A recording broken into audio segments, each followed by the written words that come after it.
তীব্র গরমে স্বস্তির পরশ, মৌসুমের তালের শাঁস বিক্রি করে জীবিকা নির্বাহ সুন্দরবনে। রাজ্যে যখন প্রচন্ড গরমে নাভিশ্বাস হয়ে উঠেছে, তখন সাধারণ মানুষের জীবনে খানিকটা স্বস্তির পরশ নিয়ে হাজির হয়েছে মৌসুমী ফল তালের শাঁস।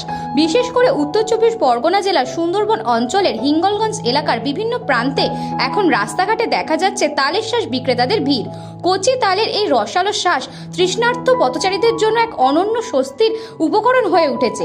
সকাল থেকে সন্ধে পর্যন্ত রোদের খরতাপে হাঁসফাঁস করা মানুষজন এক নিমেষে শান্তি পাচ্ছেন এই স্বচ্ছ রসালো শাঁস খেয়ে। হিঙ্গলগঞ্জের স্থানীয়রা জানান, প্রতি বছর গরম পড়লেই তারা তালের শাঁস বিক্রির উদ্যোগ নেন। গ্রামের রাস্তার দুপাশে বসানো এই অস্থায়ী বাজারে একদিকে যেমন পাচ্ছেন পথচারীদের স্বস্তি, অন্যদিকে অনেক পরিবার পাচ্ছে বাড়তি আয়ের সুযোগ। স্থানীয় এক বিক্রেতা বলেন, এবার প্রচন্ড গরম পড়েছে, তাদের চাহিদাও খুব বেশি। দিনে 200 থেকে 300টি শাঁস অনায়াসে বিক্রি হয়ে যাচ্ছে। অর্থনৈতিক দিক থেকে ওই মৌসুমী ফল হয়ে উঠেছে গ্রামের মানুষের জন্য এক বিকল্প আয়ের পথ। তাই মোটামুটি প্রচুর মানুষ এতে উপকৃত হয়, বিক্রেতা কেনা করে তাদের জীবিকা নির্বাহ করে। সুন্দরবন এলাকায় পাওয়া যায় গাছ আছে এদিক প্রচুর।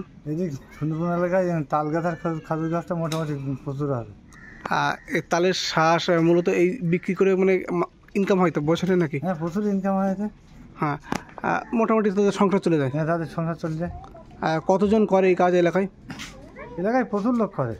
আর কোথায় বসে? মার্কেটে বসে, বিভিন্ন মার্কেটে বসে, রাস্তার ধারে, বাজারে, রাস্তার ধারে, ফাঁকা জায়গায়। অল্প পুঁজিতে ব্যবসা শুরু করে দিনে ভালো পরিমাণ লাভ করতে পারছেন তারা। তবে তালের শাঁস শুধু স্বাদেই নয়, পুষ্টিগুণেও ভরপুর। এতে রয়েছে প্রচুর জল ও মিনারেলস, যা শরীরে জল শূন্যতা রোধে সাহায্য করে। তীব্র গরমে যখন বিদ্যুৎ সংকট, জলের ঘাটতিতে ভোগান্তি চলছে, তখন প্রকৃতির দেওয়া এই উপহার যেন পথচারীদের জন্য এক অমূল্য আশীর্বাদ। সুন্দরবন থেকে সুকান্ত দাসের রিপোর্ট, নিউজ বঙ্গ টাইম।